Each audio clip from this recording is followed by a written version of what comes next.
Hi, everyone.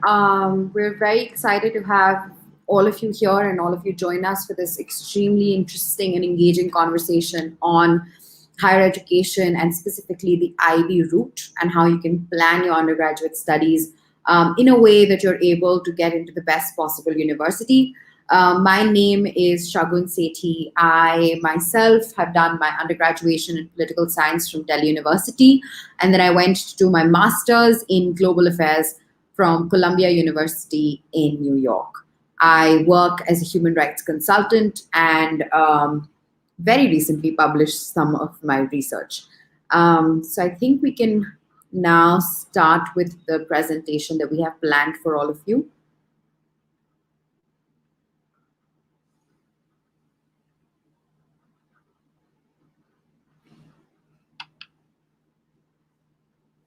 Okay, great.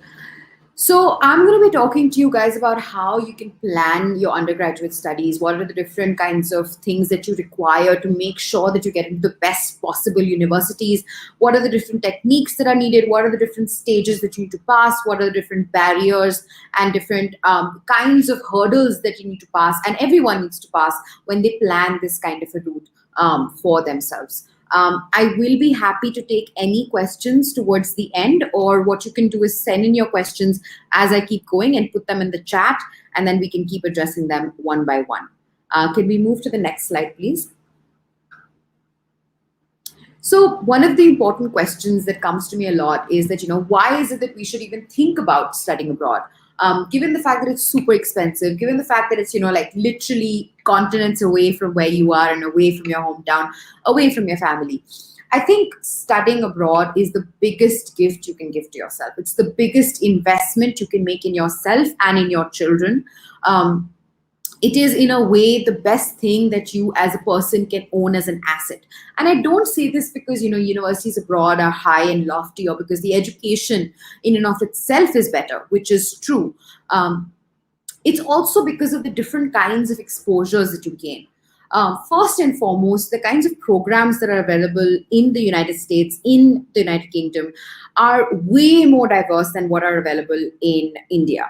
That's not because Indian education is behind. It's just because the way things evolve, the way education as an industry is growing is much more fast-paced in the US, which is why program diversity. So for instance, you can do maths and philosophy and graduate from Yale. You can do something like behavioral economics with physics and combine those two and still graduate. And I think those are very, very interesting options because they open so many different doors for you, which you didn't even know exist. Just by virtue of there being these kind of programs that you can take part in, which is why I think that this is one of the options that is very, very interesting. Then when you talk about like peer group diversity, I think that's also key. Education, I believe, happens, one is in the classroom with what you're learning, but the other is from the people who are learning with you. Because the kind of cohort that you have, the kind of friends that you make, the kind of classmates that you have, they are the ones who really add value to who you are as a person. And that's because those are the kind of conversations you're able to have. Today, if you're able to sit on a table and say that you understand globalization, you understand the global diaspora, is because you're able to talk to people who come from different cultures. So for instance, if you're able to understand, what does income inequality mean in the United States for a Black person, that would give you a stronger foothold when you're trying to have conversations with people, when you're at big decision-making tables. Also, it evolves you as a person. The more you learn about different cultures, the more you learn about how things work in different parts of the world, the better kind of person you are. It's like reading a book by meeting all of those different people. So I think peer group diversity and the kind of friends that I have personally made because I went to an Ivy League school have changed my life completely. I think the other thing that is very, very important is the kind of practical exposure you gain. One of the things that US universities focus on a lot is your exposure in terms of what are you learning in terms of practical skills. So they will make sure that you have classes in the lab. They will make sure that you have classes in terms of design thinking and in terms of actual real world problem solving. So for instance, consulting, which is something that everyone wants to become a consultant these days. Bain, McKinsey, EY. They're all these big names that everyone wants to run to. However, having said that, in India, we don't teach people what it means to be a consultant when you're in college, right? We just graduate with whatever we've studied and then we just jump in. But when you're in the United States, or anywhere abroad, you're taught that you can learn how to kind of do consulting. You're given problems, you're given case studies in the class, and taught how to solve them, which I think is very, very interesting, and it's a very crucial skill in making you who you are. Specifically, when it comes to the top 20 US universities, they really focus on this. They really hone down on making sure that you are someone who is capable of stepping into the real world and taking action. And finally, I think that the last point that I'll talk about is self-development. I think the kind of growth that you have as a person is exponential when you get there, in terms of your psychological development, emotional development, intellectual development, the different kinds of classes you take. So for instance, I'm not sure how many of you knew this, but in the first 2 years of your undergrad in the United States, you're allowed, in fact, encouraged and forced it at times to take classes in different fields. So if you're an engineering student, let's say at Columbia or Harvard or Berkeley, you still have to take classes in literature. You still have to take classes in the arts. So for instance, I have a friend of mine who's an engineering student at Berkeley. Right now, he's taking classes in anthropology and psychology because that's a requirement. And I think that really adds to you as a person, because you learn so much more about different disciplines rather than getting stuck in one particular field and in one particular thing. So I think that this is another very, very important benefit of being able to go abroad and study. Can we move to the next slide?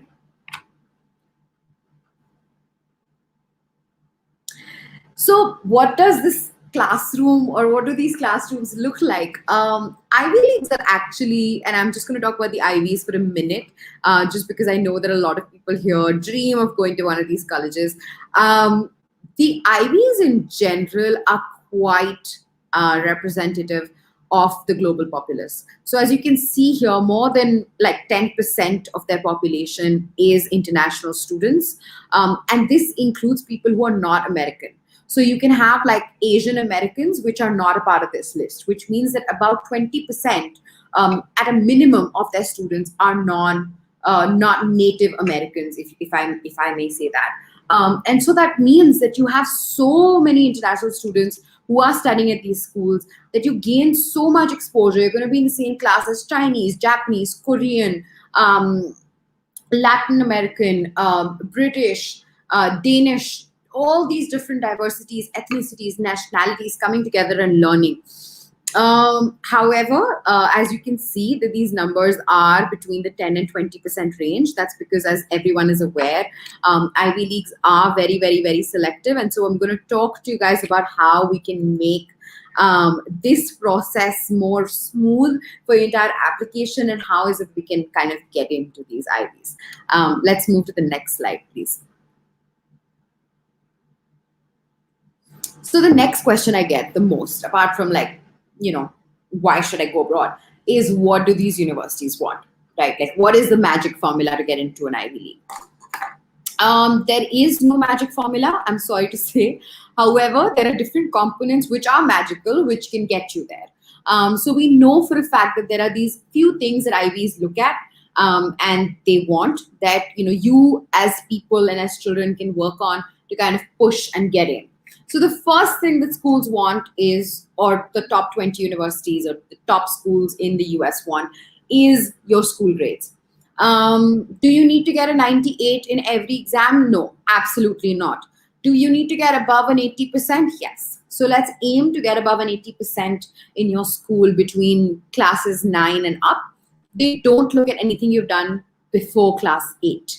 So class 8 and before doesn't matter. Class 9 and up, everything counts. So if you're in a school club, if you're anything that you've done after class 9, very important. So we want to aim and get an 80% and above.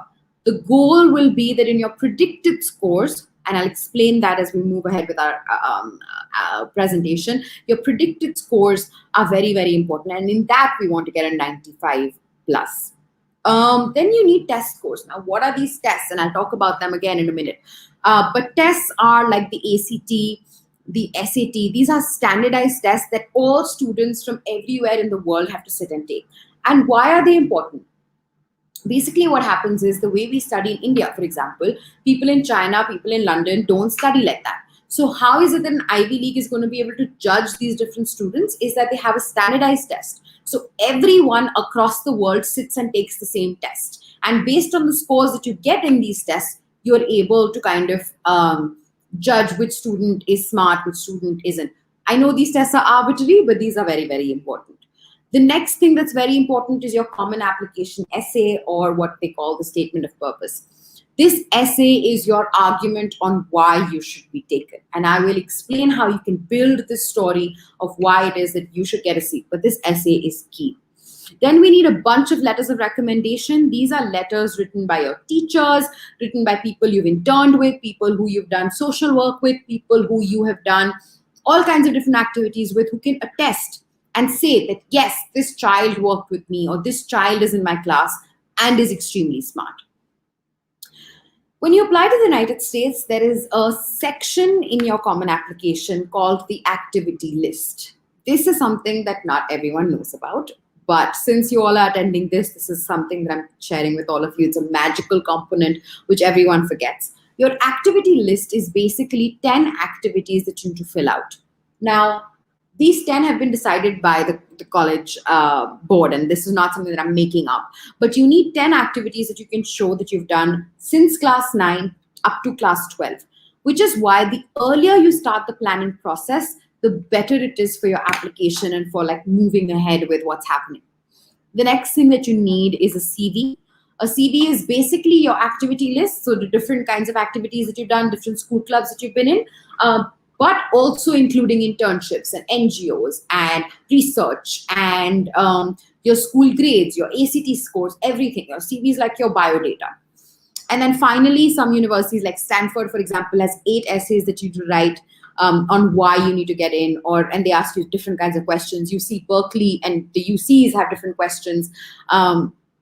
I think one of the questions that one college has is, it's a very interesting question, that write a letter to your roommate. And they want to know about you more in depth. So these are just small ways of kind of expressing who you are and building your why as to why you should be taken into that particular university.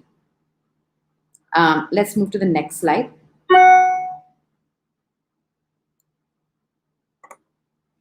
Okay, great. So like I said, we're going to talk about the tests. So the different tests that you require to going into the US, to go and study in the US, sorry. The first is the ACT or the SAT. You can either take the ACT or take the SAT. You don't have to take both. They're both the same test. It does not matter whether you take ACT or SAT. I'll explain the difference to you. The ACT is a 36-point test, which is divided into 4 components. The first component is English grammar. Then you have English literature, math, and science. The science here is more data analysis. So it's more like they'll give you a chart or they'll give you some data and you have to analyze it, rather than school science that we study in class 11 and 12. The SAT is a 1600 mark test divided into 2. It has a math section and it has an English section. The English section is English literature. For children who are readers, who, if you, for example, have read the Harry Potter books in class 7, if, for example, you read The Lord of the Rings and you kind of have a lot of different, like you enjoy reading as a hobby, then I would recommend that you take the SAT. However, if you as a person are more inclined towards math or excuse me, or have these different other kinds of interests and not more into English literature, I would recommend the ACT. It's an easier test and made more for students based in India.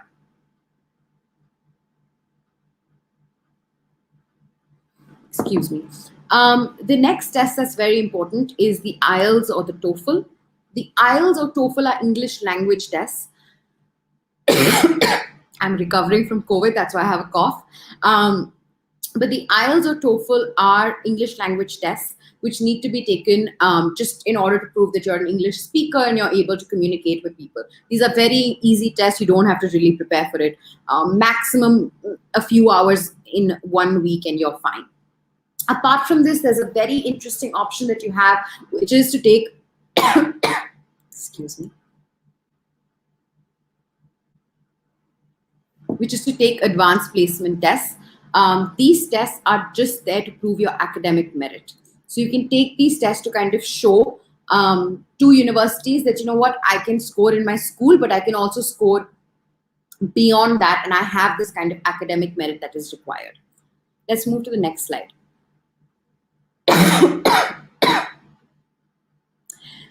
So the next component, and this is what I was talking about a minute ago, is how do you kind of build your story?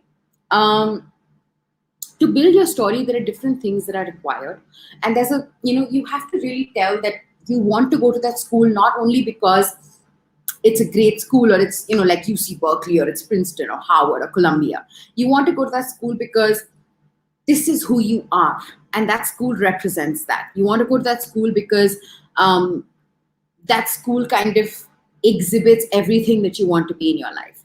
And so what is your story? Who are you? And that's what these admissions officers are looking forward to understanding. So when you look at, if I'm an admissions officer and I get like a bunch of different applications, the first thing that I'm thinking about is, who are these people? What do they do? What is their story? And why should they get into the Ivy League? And so how do you build your stories if you go down these questions that I've put up in the presentation? So the first question is what? So what do you need to do, right? What are the different action items that you need to take? When do you need to take the test that I was talking about earlier? When do you take the SAT? When do you take the ACT? What is the application like?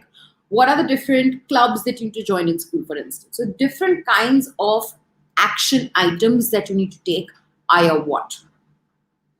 The next question is where? Where is it that you want to end up? What is your end goal? Is it that you want to study political science at Columbia? Because once you go to Columbia, you're going to be able to network with the right people, given that it's New York City, it's the hub, it's the UN headquarters, and that's exactly where you want to be. Is that your end goal?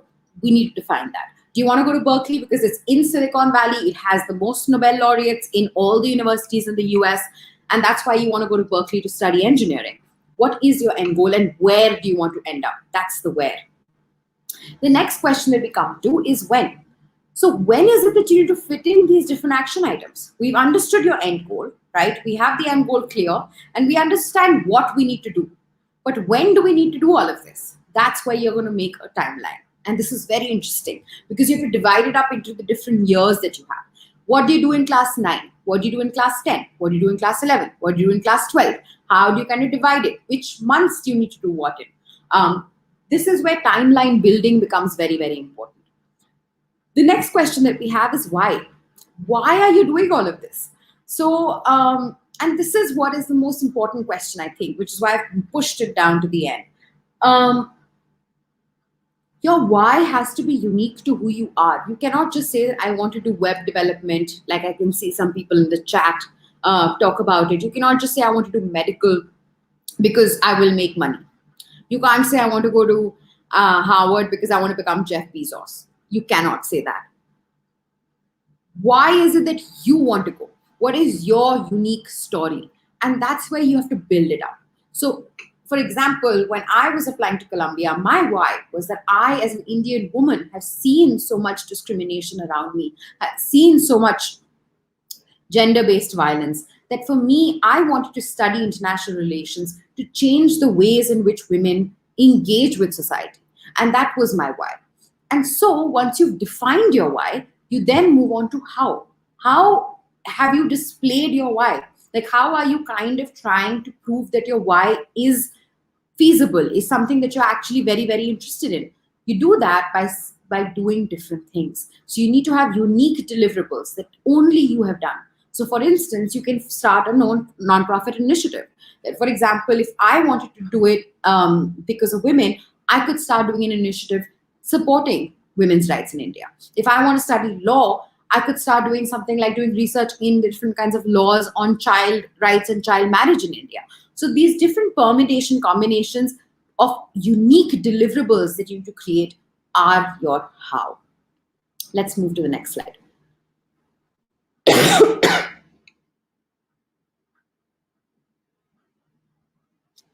So, what are these unique deliverables? I think this is a great segue. And these unique deliverables are the components of maximum impact. What are these components? It's not a mystery. Let's talk about them. Next slide, please. So one of the things that you can do is have a unique project. So like I was saying, one of the unique projects could be that if you want to study law, you could do research on child marriage in India and do sensitization workshops in areas where child marriage is prevalent and create unique guides for those girls, and for example, maybe even reroute them into the economy, push them back into schools, and make sure that education is accessible to them. So unique project would be something that you do, which is telling your story, emphasizing your why. Please remember the question why. That's the most important thing. Get it tattooed on your arm. Why? And everything around that why has to be synchronous to each other. The next thing that you could do is some research. So for example, if you're interested in engineering, one of the things that you could do is pick up one specific element of engineering that you're interested in. So it could be aerospace engineering and research why do planes crash and write a research paper on that. For example, if you're interested in mechanical, that would be a very, very good research topic. Write a research paper on it, do original research. And this could also lead to a project that then develops into a technical kind of skill that you can show. So for example, if you do research on why planes crash and you're able to find out the loophole, then you can maybe create a model, like a dummy model on what could solve plane crashes. That would be an excellent research project. What are practical skills that you gain? So are you a public speaker? Do you know how to do web development? Do you know how to code in Python and Java and all these different languages that people who understand technology know better than me? Or are you someone who is excellent at theater and debating? Are you someone who's an MUNer? These are practical skills because you can use them despite the different areas you're in. You could be a debater and use that as a skill to kind of play devil's advocate in whichever room you're in. You could be a writer, and that's a practical skill. Every field needs good writers. So what are your skills? And finally, what is your contextual development? Context means to place something in a situation. And your situation is your why. So what have you done as development around your why? What has your argument been around that specific area that you want to focus on? That is what we mean by contextual development. Let's move to the next slide.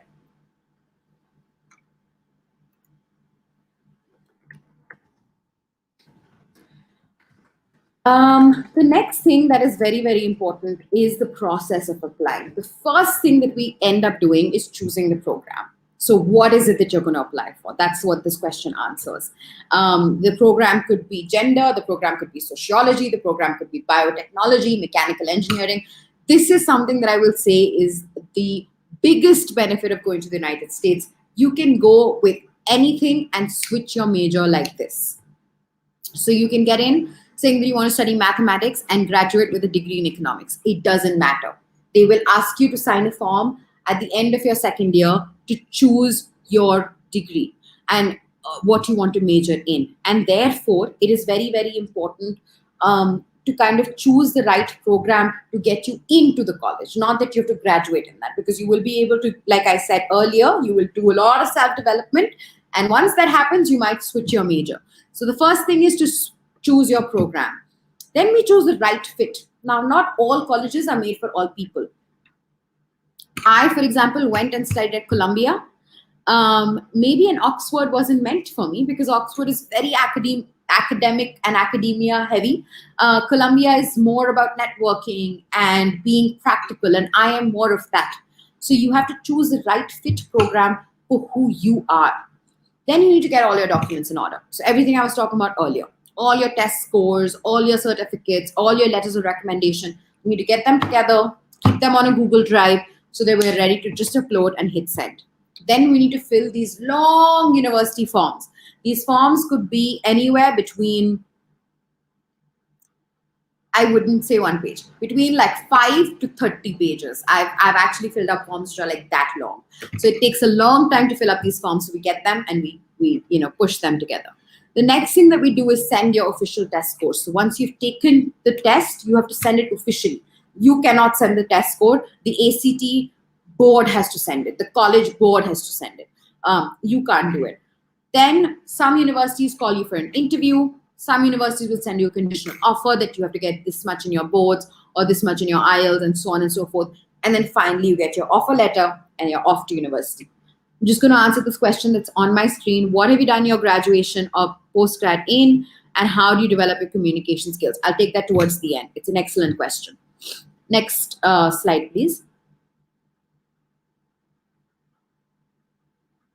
So everything that I just spoke about, and I was talking about the when earlier, like how do you divide it up? If you start in class 9, there's a very simple way to divide it up. In class 9, we start by planning a social project. Now, this is the time where you have no idea what you want to study, and that's absolutely fine. Everyone who tells you you need to know what you want to do, they're wrong. I still don't know what I want to do in my life, and that's fine. That's absolutely fine. You just need to know what are you interested in now. Once you have the answer to what are you interested in right now, we can start work. So we can start planning a project. If I'm interested in, I don't know, women's rights right now, I can start doing some work for women's rights right now. Any kind of work I do is not wasted, right? So you start planning a project. We start interning. So we do internships in summer and winter. We apply to different places, gain practical exposure, and build on those practical skills. We join school clubs. School clubs are very important. They show leadership, team spirit. They show that you're able to work in different kinds of dynamic environments. They show that you're committed to the subject that you're wanting to work in. Any school club, join your theater club, sports club, drama, singing, I don't care. Join a school club. Class 10, we really hone down on the social project. This is when a lot of kids have boards, a lot of kids have important things coming up. So we take the planning that we did in class 9, and in class 10, we start implementing. We do sessions in NGOs. We go and print pamphlets and send them out to the world. We are still in school clubs, and we aim for leadership positions and opportunities in school. We may do summer schools abroad. USC, Cornell, they have excellent summer school programs which give you college credit. We then start doing research on what are the different career options that are available. What is Columbia good at? Is Columbia a good engineering school, or is Howard a good engineering school? Or are both bad? Should we go to Berkeley instead? We do a bit of research. Class 11, we do a very strong internship, something that really hones down on the internships, on the subjects that you've taken in class 11. So now in class 11, you might be in a position where you're like, okay, you know what? I actually really like psychology, not so much women's rights. We're like, fine, we're going to do an internship in psychology, connect it to how psychology of women's rights is very, very important. We start doing a research project. We may start researching the different laws on mental health in a particular country. And that's where we do some research. The next step is we start finalizing the final steps of your social projects. So for instance, we will take your social project that we started in class 9 and build it up, fine tune it, and kind of tie it in together perfectly in your class 11 and come up with a stage 3 of your social project. We start studying and taking the ACT and SAT tests. You might take your first 2 attempts in class 11, which would be great because once you have 1 or 2 attempts down, you know what score you're starting with and what score you're aiming for. If you want the IVs, you want the top 10, you need to get a 33 and above in the ACT, or a 1400, I would say 1500 and above in the SAT. They're very hard scores, but we start in class 11, we can get them in class 12. Class 12, we take the final ACT and SAT attempt. We take the Ielts test, which is the English language test. We complete your application essays. We complete your common app. We complete your statement of purpose. And finally, we apply to the university, fill in those long forms, and then we hit send. That's how we start going. I'm just going to take, can we move to the next slide? I don't think.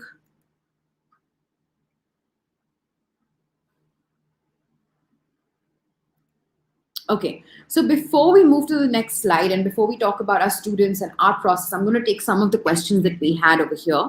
Um, One of the questions that I got right now was, is a web design and development course in Canada worth it? Absolutely worth it. I mean, every kind of education abroad is worth it. Like I was talking about, it's very, very holistic. It gives you that kind of perspective. Absolutely go ahead with it.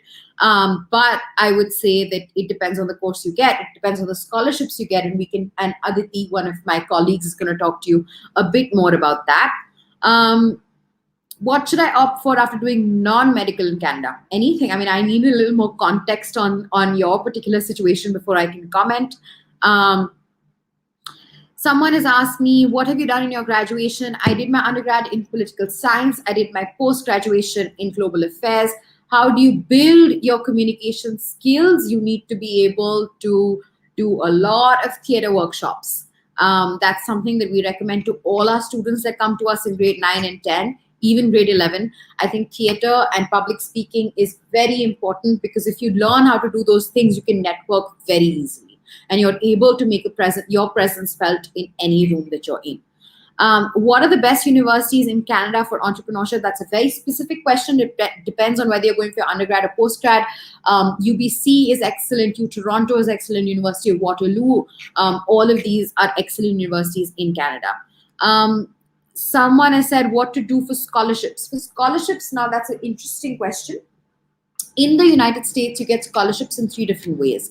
The first is that you can get a scholarship if you do financial aid. So if you apply for financial aid and you're able to show that you actually do not have the money that is required to be able to pay for the education, and this is dependent on your income tax documents that your parents will have, you have to send that in and then they give you the scholarship.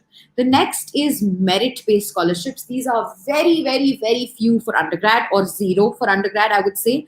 You can get these scholarships if you're a sports student and you can get placed as a sports candidate. For master's programs, on the other hand, you get a lot of scholarships in the United States.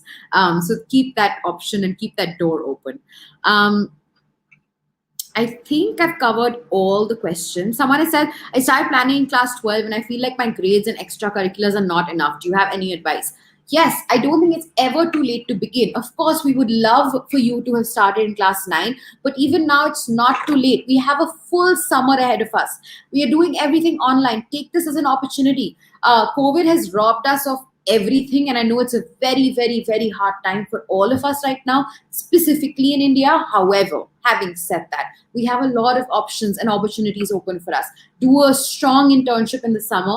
Do some ACT and SAT preparation. We build your CV together. Join a school club. I'm sure school clubs are still functioning, and we kind of comb it together to create an excellent profile. I'll take more questions towards the end, but I'll hand it over to Aditi to talk a bit more about what and how we can help you. Thank you so much, Shagun, for all that information. Now, adding on to all the information that Shagun has given us, so how does a profile look when you do all the activities which are listed to you above? So I'll share few of the profiles of our students who've done all of the activities that Shagun had just mentioned. Next slide. So see, this is Saksham Tandon student. So he had come to us for profile building. So this is the kind of profile that looks when you do all of the activities, when you cover. So this strong profile you need to have. Now let's see what all Saksham did. He did media and communication internship at Pearl Academy, climate and environmental change flow. He was a founder and chief executive officer of Dog's Life, a gift to mankind. Kind of related his community work to his what you call his unique project, president regulatory community student council, director of Model United Nations Club, co-founder business and commerce club Biscom at school. He led group discussion panel Encrypt, co-founder, co-chief executive officer and chief financial officer Electro Bump, Drive to Power. Now, do you see what kind of profile does Saksham hold? Now, ISA Fellowship, Youth Ambassador, Youth Achievers Award. Next, this does not end here. He's done more activities. Now, this is continued. He was a national ambassador At Delhi International Model United Nations, blue tie recipient, A1 grade in school for consecutively 7 years. Global Economics Olympiad, Indian Institute of Finance and Management, ranked 25th in regional round. So you do competitions at regional level, state level, national level, international levels. These are the achievements that you do. Junior CEO, he was there. Now, most well researched startup Hall of Fame. He was in his Hall of Fame. So he received his university admits from University of British Columbia, University of Waterloo. Similarly, next, this is another student of ours, Kia Taneja. Kia Taneja also holds an outstanding profile. Youth Lens. Okay, so Nandini, when you are in class 11th, we basically target startups. So you should reach out to them, look if they are having vacancy, give them your CV and ask for an internship to them. Youth Lens Director Outreach. She did the Talk Circle. She was the founder and president and managing director. Now you can see the kind of work she's done. She's worked as an intern twice in Fortis, Unique Institute of Behavioral Sciences, again for psychology internship, Able Charities, content head and volunteer, school editorial board and secretary, research paper documenting potential methods to establish. She also wrote a research paper and got it published, Sustainable Democracies Through Qualitative Data Analysis, academic head of the house. Next. Now she received admits from UT Austin, University of Toronto with a scholarship of 1,80,000 Canadian dollars. UMass Amherst again with a scholarship of $64,000. Next. Kritik Sehgal, another student of ours, he did physics research paper titled Chain Foundation, published in IJAR Worldwide Journal. He holds rank 1 in National Science Olympiad by Science Olympiad Foundation at school level, first position in the Technolomics event, first position in syntax event conducted by Delhi Public School International Saket, ranked 3 in International Mathematics Olympiad. So you see the kind of work, the kind of profile these students have. Project, this does not happen in a day. So you require years and months of hard work in this. That is why the early you start, the better it is.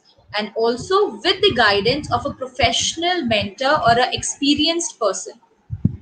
Now he did a project house price predictor, project on handwriting digit recognizer, project on movie recommender, designed 4 games, designed a credit card fraud detector, face and eye detection project.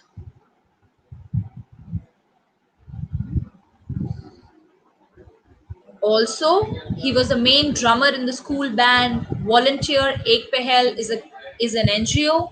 Introduction to Python, Microsoft 100% he scored on edX. AI Everyone, Deep Learning, again 100% score from Coursera. Understanding visualizing data with Python. University of Michigan 96% he scored. This was done through Coursera again. Artificial Intelligence and Machine Learning, DTU. Machine Learning course also he has done from Sci-Fi Labs. Scholar for 8 consecutive years. All of this activity he's done under our mentors. He received university admit from University of British Columbia and many more prestigious universities. Next. Next. So as you can see, our students have received university admits from University of Columbia, Carnegie Mellon University, University of Waterloo, University of Toronto, Essex Business School, Illinois University, London School of Economics, University of Melbourne, Singapore, NTU, Imperial College London. Next. Okay. So our top admits for the class of 2021 are Gursimran Kaur. She received it from the University of California, Berkeley. Gitanshi Kaushik, University of Toronto. Khushi Rawat, University of British Columbia. Uday Prabhu Singh, King's College London. Antara Basu, University College London. Harjot Kaur Kohli, York University. Arshia Chaudhary, University of British Columbia. Kia Taneja, University of Texas at Austin. Rishita Jain, University of Waterloo and McGill University. Jasmeher Singh, University of Illinois at UC. Abhay Sethia, University of Massachusetts Amherst. Apurva, Imperial College London. So these are few of the top admits, few of the students we've mentioned here. We have many more students with us. Next. Okay, so these are the admit students. UC Berkeley, University of Texas Austin, Boston University, Indiana University, Purdue University. We've received 5 admits from Purdue, Indiana University. We've received 3 admits. University of Southern Columbia, 1 admit. University of Toronto, we've received 11 admits. University of British Columbia, we've received 12 admits. That means for 12 students. University of Waterloo, 8 admits. University of Twente, 3 admits. Imperial College London, King's College London, 4. University of Warwick, 3. Durham University, 4 admits. University of Manchester, 25. Essex, 1. University of Auckland, 1. Next. Okay. Now, what kind of scholarships are available? So, as Shagun, next. So, students, you can take a picture of this. What kind of scholarships are available? Merit-based, entrance-based, course-specific, depending on the course you're opting and the university. School-nominated scholarships, outstanding international student award, Euclid mathematics contest, international major entrance scholarship, Carta scholarship program, University of Toronto scholarship program, international entrance leadership scholarships. You can take a picture of it if you want. Next. Next.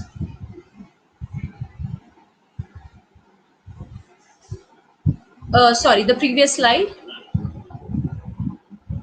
So see students, these are the kind of scholarship that our students have received. Now, 3 things are very important. 1 is your academics, 2 is the profile that you're holding, and 3 are the international exams that you're giving, such as Ielts, TOEFL, SATs, APs, GRE, GMAT in case if you're going for post-graduation. So academics part, obviously you have to work very hard on. Scholarship part, sorry, on the profile part, you can take help of us, or you can take help of your teachers, your seniors, but under a professional guidance, so that you know what is to be done, when is to be done, and how it is to be done. That is very important. The timelines are very important when we are planning for abroad. So Saksham Bhavani received a scholarship from University of Toronto of 1,80,000 Canadian dollar. Kia Taneja also received the scholarship of $1,80,000 from University of Toronto. Gitanshi Kaushik, another student, she received a scholarship of 80,000 Canadian dollar from University of British Columbia. Arsha Arora, University of Massachusetts Amherst, with a scholarship of 48,000 US dollars. Shubham Sharma, you can take a picture. These are the scholarship our students have received. Next. Okay. Now comes the question, how can we help you? So I'll tell you about that. Next. Now students, profile building in our firm is a tailor-made program. So we understand that goals and aspirations for each and every student of ours is different. Now, one student of mine cannot have same aims and goals as other student of mine. One has to go for one course, the other wants to go for some other course, right? Some are targeting Ivy League, some are targeting other universities. So we set up the program, we set the list of activities accordingly. So for us, step one is to understand what are your interests and needs. Step two will be customizing the program according to your needs. Now, what are your aspirations? What are your long term goals? So, we understand everything in detail, and accordingly, the program, the profile building starts for you. Step three, devising a detailed year long program. Now, we need to understand where are we standing and what level do we have to achieve. So, accordingly, we devise a detailed year long program. Next. Step 4 is important, mentors, hand holding, and your zeal to perform. Now, students, each and every child of ours is allotted a mentor. Now, this is how is the mentor allotted? The mentor is allotted according to the course you want to opt after 12. For example, if you're going for a tech related field, so we have Rakesh sir with us. He is an IIT Roorkee pass out and with a 25 years of work ex. If you want to go for management programs, we have Vijay Khanna with us, again with 10 plus years of work ex. So similarly, we have different mentors for different field that you want to go for. So now mentor's hand holding is there. Mentor is there to help you through and throughout till you fly for abroad. But your zeal to perform is equally important because at the end of the day, you are the one who's doing all the activities. Next. Step 5 is developing a strong profile, acquiring practical skills, and enhancing your personality. Next. Now, what are the benefits of our involvement?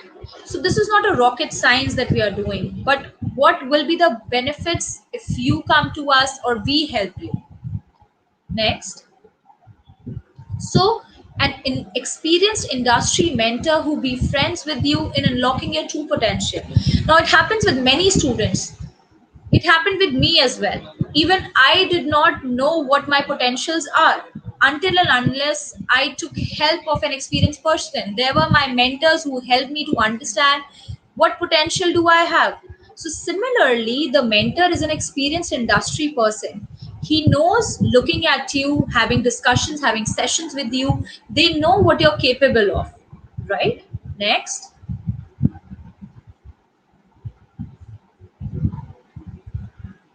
The mentor takes full responsibility of your development and makes sure your parents are kept in loop. So the mentor is there to help you through in and throughout, even if you're facing any problem at a personal level, at school level, at any point. So mentors are trained psychologists as well. So they help you at personal levels as well. They go beyond your activities, your co-curriculars or your curriculars. They go at a personal level to help you mentally as well.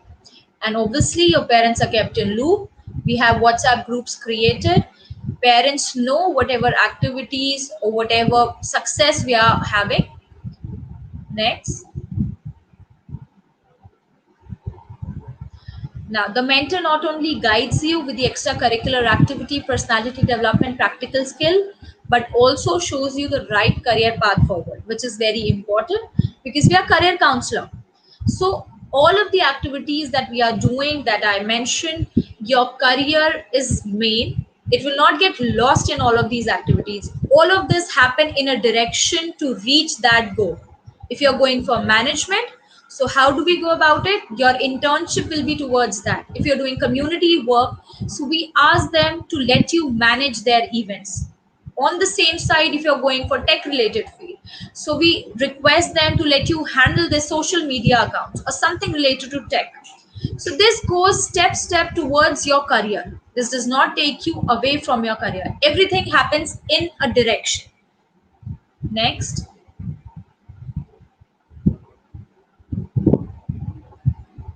Okay, how do we service? So, Radha Krishnan Birla, I'm looking for pursuing MBA in HR marketing US. So now see, you can get a list of US universities who have the MBA program in HR. But I cannot tell you which is fit for you because I don't know your profile. I don't know what you're doing currently. I don't know what kind of marks you've scored, what additional achievements you've had, right? So I need to analyze the profile first in order to give you the list of universities. Okay, so how do we service? Next. Okay, so as I mentioned, a WhatsApp group is created for each and every child of ours, in which the student is there, his parent is there, our whole team is there, and the mentor is there. So for each and every student, the group is created in his name. For example, if Raj is enrolling with us, so it is created Raj's profile building. So for one student, one group is created. Next. Every month, there's parent mentor student interaction to discuss the success we've had for now and the plan for next month. And also, if parents have they have any preferences, they have any suggestions, so the mentor takes up in monthly meeting. Obviously, the mentor is available to you all the time, but this is a formal meeting. Once a month we have it. If parents want to connect before that, after that, anytime the mentors are available for you. Next. Systematic career counseling happen. So we get students when they are in class 9, when they are in class 10. So we understand at this stage you are small, right? So it is not possible for you to decide on a particular field. So every 2 months, every month, 1 month, or every 3 months, depending on the child, depending on the needs. So systematic career counseling keeps on happening because we've had students, they come to us with BTech. For example, they wanted to go for BTech. So they come to us in a mind with a mind that they want to go for BTech. Now, after 6 months, after a year, after class 10, they say they don't want to go for BTech. They want to go for management. So that happens all the time, which is pretty normal. So that is why career counseling session keeps on happening so that you know your interests are changing or not. Next. Focus is on your profile building, soft skills, and experiential learning. Next.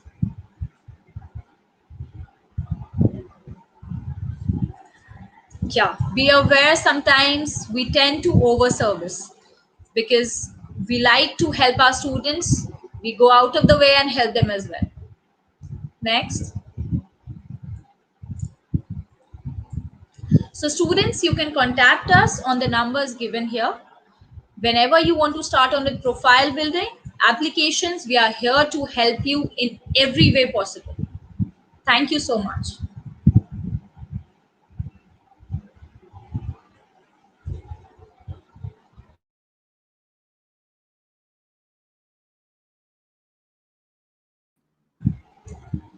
So if anyone has any questions, I'm happy to answer anything and everything you want to throw my way. And I can just, we can have a little bit of a chat. We have about 10 minutes left. So whoever has questions, just flood them. I think I've already answered everything that has been asked. Someone asked that should you join an NGO or startup or should we join NGO startup, which is better, not just in abroad, but overall. Any kind of nonprofit you work for, it works. Any kind of service that you're doing is very, very important. So it could be a small effort. It doesn't even have to be an NGO. You could go to a government school. The key is not where you work, it is how you work. What is the work that you're doing? Is it exciting? Is it specific to who you are as a person? Someone said, I'm looking to pursue an MBA in HR and marketing. Can you tell me what colleges I can look forward to? That's a very tough question. There are so many different MBA colleges. It depends on your profile. Like I think Aditi said earlier. Someone has said, I want to become an English teacher. Please advise what to do. I'm class 11. Please hone in on your English language skills. So if you want to become an English teacher and you want to practice teaching, there are a lot of education related programs, so we can help you apply for education.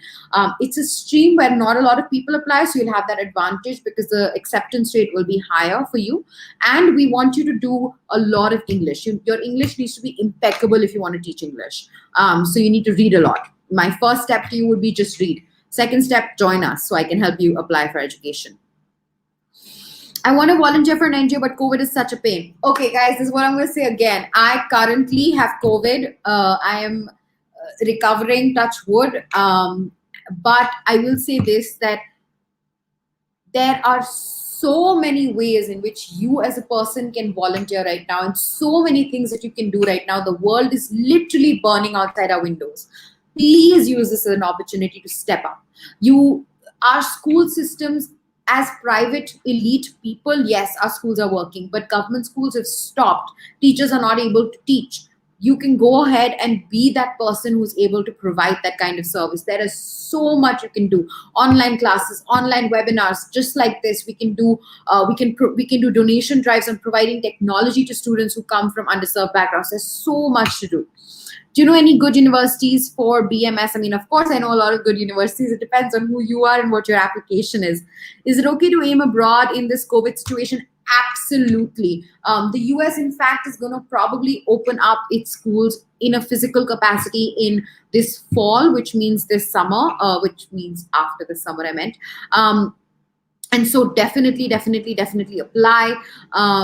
And so you can go ahead and push for those applications. Even studying online, the exposure you get is unparalleled. I'm going to take the last two questions. I don't see anything here. I have 2 minutes left. If anyone wants to ask something, go ahead. Quick.